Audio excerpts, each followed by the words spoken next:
Hello friend, welcome back to my video.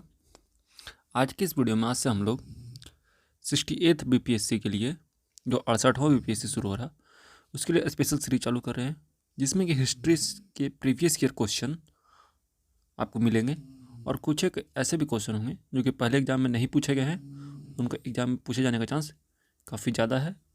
ठीक है, तो आपसे रिक्वेस्ट है कि वीडियो को लाइक और शेयर ज़रूर करें और हो सके तो हमारे चैनल को सब्सक्राइब भी कर लीजिए ताकि आपको इस टाइप के और भी वीडियो मिलते रहें।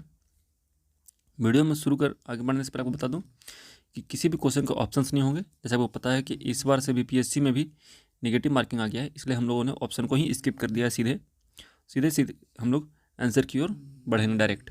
ठीक है, तो आपसे रिक्वेस्ट है कि वीडियो को पूरे देखिएगा, हो सके तो चैनल को सब्सक्राइब भी करते हुए जाइएगा ताकि हमें भी आपका सपोर्ट मिलता रहे। चलिए वीडियो में आगे की तरफ बढ़ते हैं। पहला क्वेश्चन है कि भारत में पशुपालन एवं कृषि के प्राचीनतम साक्ष्य कहाँ प्राप्त हुए हैं। ये कहाँ से प्राप्त हुए हैं? तो इसका जवाब होगा मेहरगढ़ से। ठीक है, डायरेक्ट पूछा जाए पशुपालन और कृषि के प्राचीनतम साक्ष्य तो कहाँ से प्राप्त हुए? मेहरगढ़। याद रखिए, जो मेहरगढ़ है वो हड़प्पा का सभ्यता का एक महत्वपूर्ण हिस्सा है। ठीक है, मेहरगढ़ में पशुपालन का भी काफ़ी ज़्यादा ट्रेसेस मिलते हैं, जैसे कि उनकी हड्डियाँ हो गई ये सब, और कृषि की भी बात की जाए कि अनाज का जो साक्ष्य है वो कहाँ से मिला है, तो अनाज का साक्ष्य मिला है लहुरा देव से। लहुरा देव जो कि कहाँ पड़ता है? यूपी में। ठीक है, यहाँ से अनाज का हमें प्राचीनतम साक्ष्य मिलता है, जिसका एज है लगभग 7000 ईसा पूर्व से 9000 ईसा पूर्व तक। ठीक है, इसके अलावा का साक्ष्य है जहाँ से हमें लहुरा देव से अनाज का साक्ष्य मिलता है। ठीक है, आगे बढ़ते हैं। अगला क्वेश्चन है किसको कैथोलिक युग भी कहा जाता है? तो याद रखिए, कहा जाता है ताम्र पाषाण युग को। किसे? ताम्र पाषाण युग को। ठीक है, इसे कहा जाता है कैथोलिक युग। ठीक है, क्या है कि इस कैथोलिक युग में हमें तांबे के औजार मिलते हैं। ठीक है, और साथ ही साथ पत्थर के बने हुए भी औजार मिलते हैं। ठीक है, इसमें तांबे का प्रचलन हुआ था, इसलिए ताम्रपाषाण युग भी कहा जाता है कैथोलिक युग को। ठीक है, आगे बढ़ते हैं।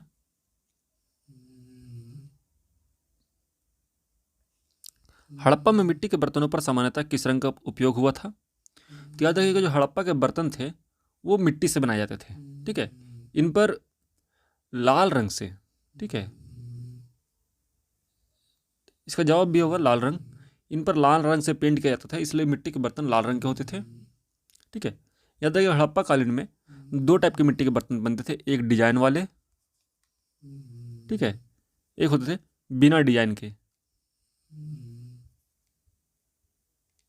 ठीक है, दो टाइप के बर्तन बनाए जाते थे, डिजाइन के और बिना डिजाइन के। ठीक है, याद रखिए, मिट्टी से जो बर्तन बनते थे उन्हें कहा जाता था मृद भांड। ये भी याद रखिएगा, जो भी बर्तन मिट्टी से बनते थे उन्हें कहा जाता था मृद भांड कहा जाता था। ठीक है, इनको पकाने के बाद जो मिट्टी के बर्तन होते थे उनको पका दिया जाता था, जिसके बाद वो किस रंग हो जाते थे? हल्के भूरे लाल। किस रंग हो जाते थे? भूरे लाल रंग के। इनके ऊपर लाल रंग की पेंट करके, लाल रंग का पेंट चढ़ कर दिया जाता था इसके ऊपर। पकाने के बाद जब ये हल्के भूरे लाल रंग के हो गए तो इनके ऊपर पेंट कर दी जाती थी और निचला हिस्सा काला कर दिया जाता था। ठीक है, याद रखना, ये भी निचले हिस्से क्या कर दिया जाता था? काला कर दिया जाता था और इस पर अलग अलग टाइप का डिजाइन बनाया जाता था, चित्रकारी की जाती थी। वीडियो में आगे की तरफ बढ़ते हैं। अगला क्वेश्चन है सिंधु सभ्यता किस युग में पड़ता है? याद रखिए, जो सिंधु सभ्यता है, ठीक है, सिंधु सभ्यता जो है ये आदि ऐतिहासिक काल में पड़ता है। आदि ऐतिहासिक काल। ओके, आपको इस चीज को याद रखना, आधे ऐतिहासिक काल में पड़ता है सिंधु घाटी सभ्यता। इसके कालखंड की बात की जाए तो यह है 2500 बीसी से 600 बीसी तक। सॉरी, 2500 BC से 600 BC तक ये एज माना जाता है सिंधु घाटी से आदि ऐतिहासिक काल का। बात की जाए सिंधु घाटी सभ्यता में तो यहाँ के लोग को लेखक कला का ज्ञान था जिन ये लिखना जानते थे, क्या जानते थे, लिखना जानते थे, पर इनका लिखा वो कुछ ऐसा है कि जो पढ़ा नहीं जा सकता, क्या कि वो है चित्रात्मक इनकी है। ठीक है, इनकी जो भी लिखावट है वो कैसी है, चित्रात्मक है, चित्र बनाकर चीज़ों को रिप्रेजेंट करते थे। ठीक है, आगे और बढ़ते हैं नेक्स्ट क्वेश्चन की तरफ। अगला है एक हड़प्पा का बंदरगाह है। तो याद रखिए हड़प्पा के 2 बंदरगाह हैं, एक है लोथल, ठीक है, और दूसरा है सूतकोतदा, ऐसे लिखा जाता है सूतकोतदा। ठीक है, ये भी एक बंदरगाह है हड़प्पा का। ठीक है, आपको सुविधा के लिए बता दें कि जो लोथल है वो गुजरात में पड़ता है। ठीक है, जो लोथल है वो कहाँ पड़ता है, गुजरात में, और किस नदी किनारे है, भोगवा नदी किनारे। ठीक है, आगे बढ़ते हैं।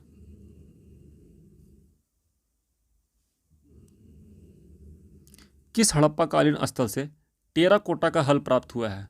ठीक है, तो इसका नाम होगा बनवाली। क्या नाम है, बनवाली नाम की जगह से हमें टेराकोटा का हल प्राप्त होता है। टेराकोटा जो है वो पके हुए मिट्टी के बर्तनों या पके हुए मिट्टी के स्ट्रक्चर को क्या कहा जाता था, टेराकोटा। और याद बात की जब बनवाली की, तो बनवाली कहाँ पड़ता है, हरियाणा में। ये क्वेश्चन इंपॉर्टेंट है, कहाँ पड़ता है, हरियाणा के फतेहाबाद में। कहाँ पड़ता है, हरियाणा के फतेहाबाद में। हमको ये भी चीज़ को याद रखना कि हरियाणा के फतेहाबाद में पड़ता है बनवाली, जहाँ से हमें हड़प्पाकालीन टेराकोटा का हल प्राप्त होता है, यानी कि मिट्टी का हल प्राप्त होता है। आगे की ओर बढ़ते हैं। किस हड़प्पन नगर में जूते हुए खेतों के निशान मिले हैं। तो ये मिली है कालीबंगा से। कहाँ से, कालीबंगा। कालीबंगा से हमें जूते हुए खेतों के अवशेष मिलते हैं। ठीक है, कालीबंगा पड़ता कहाँ पर, इसकी बात की जाए तो ये पड़ती है खंभात की खाड़ी में। कहाँ पड़ती है, खंभात की खाड़ी के पास पड़ती है। ठीक है,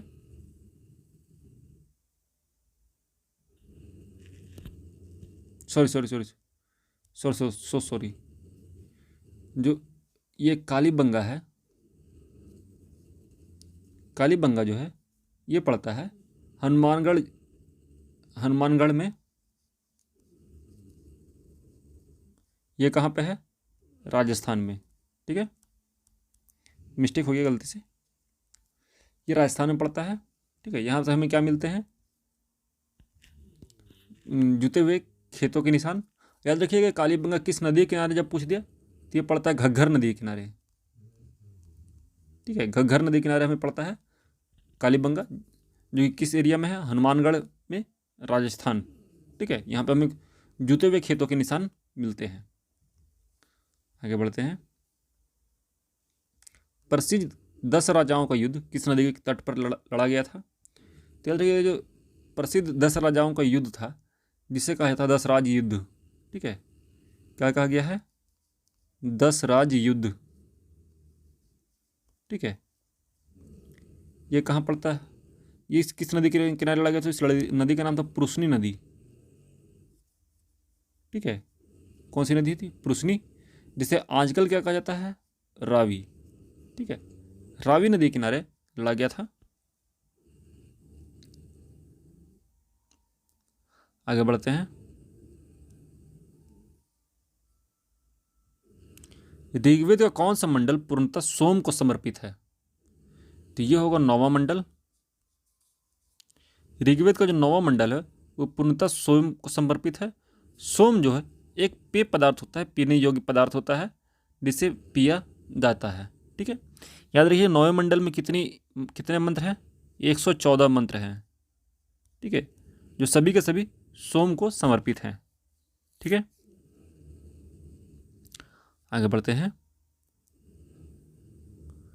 गायत्री मंत्र किस पुस्तक में मिलता है? क्या है? गायत्री मंत्र जो है वो ऋग्वेद से लिया गया मंत्र है। किस वेद से? ऋग्वेद से। ठीक है। इसके रचनाकार की बात कीजिए, इसके रचनाकार कौन है? विश्वामित्र।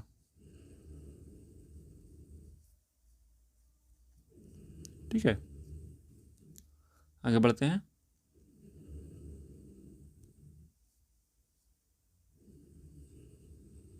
अगला है, किस भारतीय दर्शन ने परमाणु सिद्धांत का प्रतिपादन किया था? तो इसका जवाब होगा वैशेषिक। वैशेषिक। ठीक है। वैशेषिक दर्शन के अनुसार सृष्टि का निर्माण किससे हुआ है? अणु से हुआ है। ठीक है, अणु परमाणु से हुआ है। आगे बढ़ते हैं। अगला क्वेश्चन है, महावीर स्वामी का जन्म कहाँ हुआ था? तो याद रखिए, महावीर स्वामी का जन्म हुआ था कुंडग्राम नाम की जगह पर। ठीक है, कहाँ हुआ था? कुंडग्राम नाम की जगह पर, जिसे हम लोग क्या कहते हैं? कुंडलपुर भी कहते हैं। ओके, कुंडलपुर भी कहा जाता है। ये कहाँ पड़ता है? वैशाली के नज़दीक। ठीक है, ओके। आगे इनसे जुड़ी कुछ और बातों को पढ़ा जाए तो इनके माता का नाम था त्रिशला। ठीक है, और पिता जो थे वो सिद्धार्थ। ओके, और इनके जन्म की बात की जाए तो इनका जन्म जो है वो 599 ईसा पूर्व माना जाता है। ठीक है, ये भी याद रखिएगा आप। आगे बढ़ते हैं। अगला है, महावीर जैन की मृत्यु निम्नलिखित में से किस नगर में हुई? तो यह हुई थी पावापुरी में। ठीक है, महावीर जैन की मृत्यु कहाँ हुई थी? पावापुरी में। ये कहाँ पे पड़ता है? ये पड़ता है राजगृह। उस टाइम का राजगृह और इसका राजगीर के समीप पड़ता है पावापुरी। ठीक है, जिस टाइम इनकी मृत्यु हुई थी उस टाइम उनकी एज थी 72 वर्ष, 72 ईयर एज थी। आगे बढ़ते हैं। भगवान महावीर का प्रथम शिष्य कौन था? तो इनका प्रथम शिष्य था जमाली। ठीक है, भगवान महावीर के प्रथम शिष्य का नाम था जमाली। ठीक है, आगे बढ़ते हैं। अगला, निम्नलिखित में से कौन सबसे पूर्वकालिक जैन धर्म ग्रंथ कहलाता है? सॉरी, तो इसका कहा जाता, निम्नलिखित में से कौन सबसे पूर्वकालिक जैन धर्म ग्रंथ कहलाता है? यह है 14 पुरु। नाम ही है 14 पुरु। ठीक है, ये सबसे प्राचीनतम जैन धर्म ग्रंथ है। ठीक, आगे बढ़ते हैं। अगला, महात्मा बुद्ध ने अपना पहला धर्म चक्र प्रवर्तन किस स्थान पर दिया था? तो इसका नाम होगा सारनाथ। भगवान बुद्ध ने अपना पहला उपदेश कहाँ दिया था? सारनाथ में। पहले उपदेश को क्या कहा गया है? धर्म चक्र प्रवर्तन। ठीक है, इन्हें 35, इनसे कुछ जुड़ी और बातों को जाना जाए तो इन्हें 35 वर्ष की उम्र में ज्ञान प्राप्त हुआ। कहाँ? बोध गया में।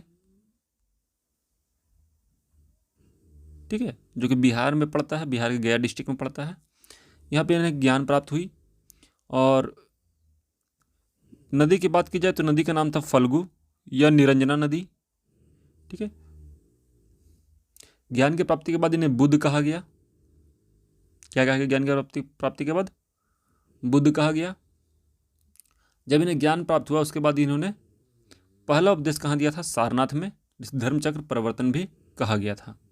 आगे बढ़ते हैं। अगला क्वेश्चन है, महात्मा बुद्ध का महापरिनिर्वाण कहाँ हुआ था? तो ये हुआ था कुशीनगर में। ठीक है, कुशीनगर में इनका महापरिनिर्वाण हुआ।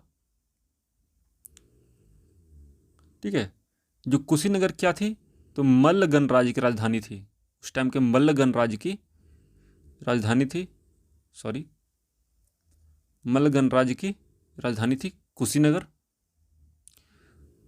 महापरिनिर्वाण के वक्त इनकी उम्र जो थी वो 80 वर्ष थी। आगे बढ़ते हैं। त्रिपिटक किसकी धार्मिक पुस्तक है? ये मोस्ट इंपॉर्टेंट क्वेश्चन एग्जाम में बार बार पूछ रहा है। तो ये बौद्ध धर्म की एक पवित्र और धार्मिक पुस्तक है त्रिपिटक। ठीक है, त्रिपिटक इसको इसलिए कहा जाता है क्योंकि बौद्ध धर्म के जो भी महात्मा बुद्ध के उपदेश उनको 3 भाग में डिवाइड किया गया था और तीनों को मिला क्या कहा जाता था? त्रिपिटक कहा गया है। ठीक है, बात की जाए त्रिपिटक के नाम की तो पहला है विनय पिटक, दूसरा है सुत्त पिटक और तीसरा है अभिधम पिटक।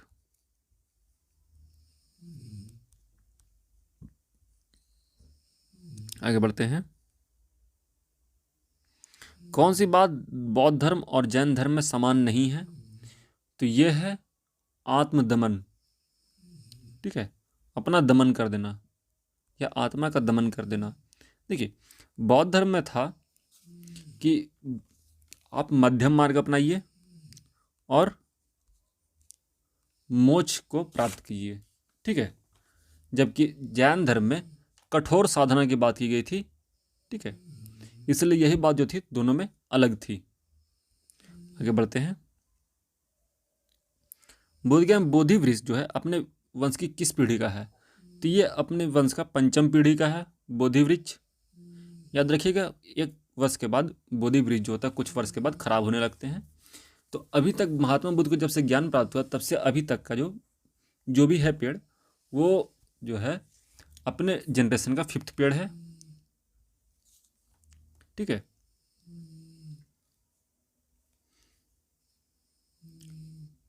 तो आज की वीडियो में इतना ही फ्रेंड। हम लोगों ने लगभग 21 क्वेश्चन को किया है। हम और भी इसी टाइप के और भी आपके लिए इंपॉर्टेंट वीडियो लाते रहेंगे जो कि आपके एग्जाम के दृष्टिकोण से काफ़ी ज़्यादा महत्वपूर्ण होंगे। जैसे कि आपको पता है कि बीपीएससी में जो प्रीवियस ईयर क्वेश्चन होते हैं, बीपीएससी के दृष्टिकोण से प्रीवियस ईयर क्वेश्चन वो काफ़ी ज़्यादा इंपॉर्टेंट होते हैं। तो हम लोग कोशिश करेंगे वो भी आपके लिए लेके आएँ, काफ़ी ज़्यादा इंपॉर्टेंट हो जाते हैं। तो मिलता है आपसे नेक्स्ट वीडियो में, जो कि अगला वीडियो है हमारा इसी पे आएगा, हिस्ट्री का ही। और हम लोग पॉलिटिकल साइंस का भी कोशिश करेंगे ये कुछ वीडियो लेकर आएँ ताकि आपके लिए पॉलिटी भी थोड़ा सा ईजी हो जाए। मिलते हैं आपसे नेक्स्ट वीडियो में। अगर वीडियो अच्छा लगा तो प्लीज़ वीडियो को लाइक कर दीजिएगा और चैनल को सब्सक्राइब कर दीजिएगा इसी टाइप के इन्फॉर्मेटिव और भी वीडियो के लिए। मिलते हैं आपसे नेक्स्ट वीडियो में। जय हिंद, जय भारत।